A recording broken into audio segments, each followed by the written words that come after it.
طوافے کی طرف عبداللہ ابن عتیق اور عبداللہ ابن عتبہ رضی اللہ عنہما کو بھیجا فی ناسن کچھ لوگوں میں، مثلا ان میں اور بھی تھے۔ عبداللہ ابن عتیق امیر تھے، اور لوگوں میں مسعود ابن سنان ہیں، عبداللہ ابن انیس ہیں، ابو قتادہ اور خزاعی ابن اسود ہیں۔ مسعود ابن سنان، عبداللہ ابن انیس، ابو قتادہ اور خزاعی ابن اسود۔ موسیٰ بن عقبہ کا بھی نام آتا ہے، اسود ابن حرام کا بھی نام آتا ہے۔ بہرحال عبداللہ ابن عتیق ان کے امیر تھے۔ تو عبداللہ ابن عتیق نے فرمایا تم ٹھہرو یہاں تک کہ میں جاؤں اور دیکھوں۔ فَتَلَطَّفْتُ أَنْ أَدْخُلَ، قال عبداللہ ابن عتیق کہتے ہیں کہ میں نے تلطفت حیلہ اختیار کیا، تدبیر اختیار کی کہ میں داخل ہو جاؤں۔ انہوں نے گم پایا یا گم ہوا ان کا ایک گدھا۔ اب کچھ باتیں پچھلی روایت میں آپ نے سنی اور کچھ یہاں ہیں، یہ تعارض نہیں ہے، اس کو کہتے ہیں ذکر کل ما لم یذکر الآخر۔ ذکر کل ما لم یذکر الآخر، ہر ایک نے وہ ذکر کیا جو دوسرے نے ذکر، یہ کوئی تعارض نہیں ہے، مثبت ایک زیادت معتبر ہیں۔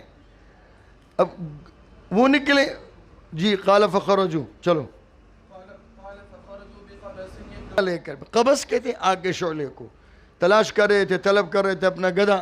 مجھے ڈر لگا کہ میں پہچان لیا جاؤں گا، تو میں نے اپنا سر اور پاؤں ڈھانپ لیے اور میں بیٹھ گیا گویا کہ میں قضاء حاجت کر رہا ہوں۔ جی اچھا، کہتے ہیں کہ پھر صاحب الباب نے دربان چوکیدار جو تھا دروازے کا، اس نے آواز کی اور کہا کہ جو چاہے داخل ہونا تو داخل ہو جائے، اس سے پہلے کہ میں بند کر دوں۔ کہتے ہیں میں داخل ہوا اور میں گدھوں کے باڑ میں چھپ گیا، اختبا تو چھپ گیا، فی مربط حمار، گدھے کے باڑ میں، قلعے کے دروازے کے پاس تھا۔ انہوں نے کھانا کھایا رات کو، ابو رافع کے پاس لوگوں نے باتیں کی، یہاں تک کہ رات کا ایک حصہ چلا گیا اور پھر وہ چلے گئے اپنے گھروں کو۔ جی حدت الاصوات، آوازیں خاموش ہو گئی اور میں نہیں سن رہا تھا کوئی حرکت۔ تو میں نکلا اور میں نے صاحب الباب کو دیکھا، اس نے چابیاں رکھ لی تھی قلعہ کی ایک کھڑکی میں، کھڑکی کے روشن دان کو، یا کھڑکی بولو، کنواں کھڑکی نما جگہ۔ اور آپ نے پچھلی حدیث میں پڑھا کہ اس نے میخوں کے ساتھ لٹکا دی، تو وہ اسی کھڑکی کے اندر، اسی روشن دان کے اندر وہ میخ ہوں گے، اس میں لٹکا دی وہ اس نے۔ میں نے چلو آگے چلو، فاخذ کہتے ہیں میں نے چابی لی، میں نے دروازہ قلعے کا کھولا، میں نے کہا کہ لوگوں کو میرے علم ہو جائے، تو میں چلا آرام کے ساتھ، اعلیٰ محل، سکون اور اطمینان کے ساتھ میں چلا، اور میں نے گھروں کے دروازوں کا قصد کیا اور میں نے ان پر بند کر دیا باہر سے۔ اور لوگوں کے ایک تو جو پچھلی حدیث میں آپ نے پڑھا کہ جس دروازے سے داخل ہو رہے تھے اس کو اندر سے بند کر رہے تھے، ایک تو یہ کام کیا، اور اس حدیث میں کہ جو باہر لوگوں کے گھروں کے دروازے تھے نا، وہ بھی باہر سے بند کر دیے تاکہ کوئی نکل ہی نہ سکے۔ امول صاحب وقت پہ آیا کرو، بیٹھ جاؤ۔ میں گیا تو میں نے دیکھا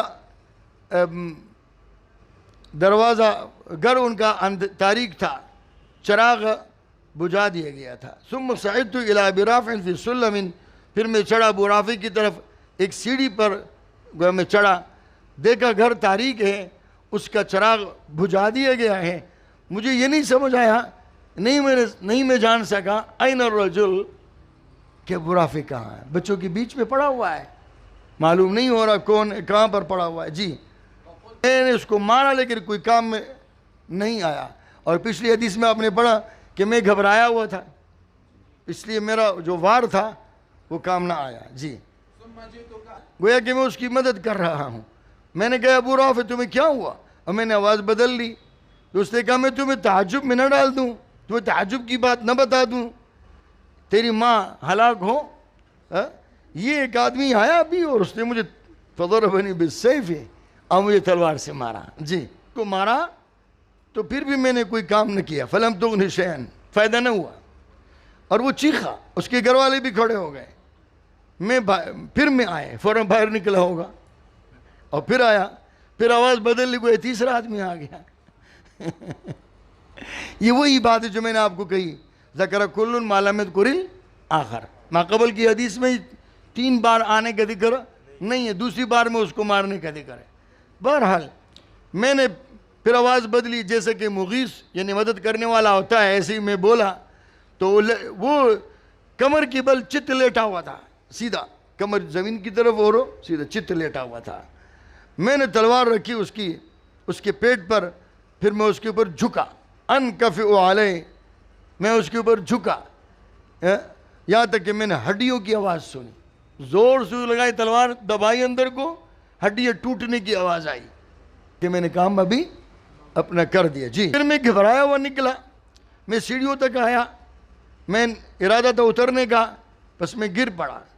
پچھلی حدیث میں آپ نے پڑھا ہے کہ وہ سمجھ رہے تھے کہ شاید زمین آ گئی ہے اور آخری سیڑھی باقی تھی، تو قدم جو ہے وہ خلاف ارادہ اور جو ہے وہ نیچے قدم جائے خلاف ارادہ، اور آپ سمجھتے ہوں کہ نیچے سیڑھی نہیں ہے تو ظاہر ہے گر جاتا ہے بندہ۔ میں گر گیا، یا فرمایا فانخلعت رجلی، میرا پاؤں نکل گیا۔ اور ما قبل میں اپنے حدیث میں پڑھا، ما قبل میں کہتے ہیں میں وہاں پر ہے کہ میری فن کسرت ساقی، میری پنڈلی ٹوٹ گئی، یہاں ہے کہ میرا پاؤں نکل گیا، وہاں پر ہے کہ میری پنڈلی ٹوٹ گئی۔ تو آپ کہہ سکتے ہیں دونوں ہوئے ہوں گے، پنڈلی ٹوٹ بھی گئی ہوگی، پاؤں بھی نکل گیا ہوگا، لہذا اس میں کوئی تعارض نہیں ہے، عین ممکن ہے کہ دونوں کام ہو گئے ہوں۔ اصل میں خلع کا معنی ہوتا ہے جوڑ کا نکل جانا، اور کسر کا معنی ہوتا ہے ہڈی کا، تو دونوں میں بظاہر فرق تو ہے نا، جوڑ نکلنا اور چیز ہے اور ہڈی کا ٹوٹنا اور چیز ہے۔ ایک جواب تو یہ ہے جو میں نے بتایا، ہو سکتا ہے دونوں ہوئے ہوں، ایک حدیث میں ایک کا ذکر کر لیا، دوسری حدیث میں دوسرے کا ذکر آیا۔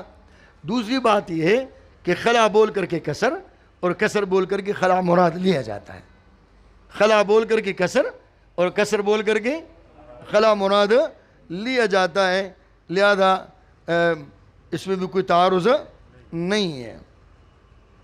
چلو جی، پھر میں اپنے ساتھیوں کے پاس آیا، لنگڑا رہا تھا، جیسے کسی نے پاؤں باندھ لی اور اپنا لنگڑا کے چل رہا ہو، تو ایسے میں لنگڑا رہا تھا، پاؤں نکلا بھی اور ہو سکتا ہے ٹوٹا بھی ہو، جو بھی ہوا واللہ عالم، حدیث میں دونوں کا ذکر ہے، تو میں لنگڑا رہا تھا۔ جی اچھا، میں نے ساتھیوں سے کہا کہ تم چلو رسول اللہ صلی اللہ علیہ وسلم کو خوشخبری سناؤ، میں یہیں رہوں گا، لا ابرح، یہاں سے نہیں ہٹوں گا یہاں تک کہ میں ناعیہ کو سن لوں۔ میں نے آپ کو بتایا جمعرات کو نعی موت کے اعلان کو کہتے ہیں، ناعیہ موت کا اعلان کرنے والی آواز میں جب تک نہ سنوں تو میں نہیں جاؤں گا۔ جب صبح ہوئی، وجہ صبح کی ابتدا ہو گئی، میں نے ناعیہ کو سنا، تو پھر اس کے بعد میں اٹھا۔ اس نے کہا انعا ابا رافع، ما قبل میں تاجر اہل الحجاز، میں اٹھا، مجھے کوئی تکلیف نہ تھی، ما بی قلبتن، کوئی درد نہیں تھا۔ کیوں نہیں تھا درد؟ ہڈی ٹوٹ گئی، پاؤں نکل گیا، درد نہیں ہے، خوشی اتنی زیادہ ہے کہ اس کے مقابلے میں وہ درد کچھ بھی، اس لیے فرمایا مجھے کوئی تکلیف نہیں۔ چلو جی، میں نے اپنے ساتھیوں کو بھی پہنچا دیا، ادرک تو اصحابی، اب لنگڑے ہیں، پاؤں ٹوٹا ہوا ہے یا نکلا ہوا ہے، اور وہ پہلے کے نکلے وہ یہ انتظار کر رہے ہیں، اور خوشی اتنی زیادہ ہے کہ تیز چلیں، اور ساتھیوں کو نبی کریم صلی اللہ علیہ وسلم تک پہنچنے سے پہلے ادرک تو ان کو پا لیا کہتے ہیں، اور میں نے جا کے نبی کریم صلی اللہ علیہ وسلم کو خوشخبری سنائی۔ جی